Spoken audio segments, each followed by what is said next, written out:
রহমতুল্লাহি ওয়া বারাকাতুহু। নামাজের ওয়াজিব 14টি।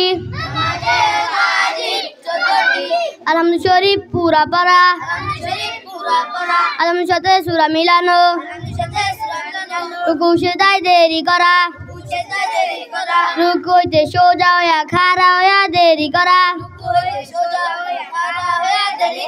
দুই সেজদার মাঝখানে সোজা হইয়া বসা। দরমিয়ানি বৈঠক। দোনো বৈঠকে আত্তাহিয়াতু পড়া।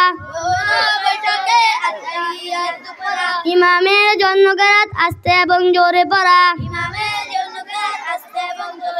পিছিলের নামাজে দোয়ায়ে কুনুত পড়া।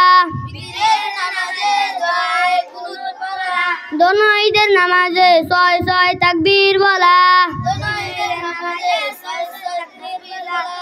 প্রত্যেক ফরজ নামাজের প্রথম 2 রাকাতকে কেরাতের জন্য নির্ধারিত করা। প্রত্যেক রাকাতের ফরজগুলি তারটিব ঠিক রাখা। প্রত্যেক রাকাতের ওয়াজিবগুলি তারটিব ঠিক রাখা।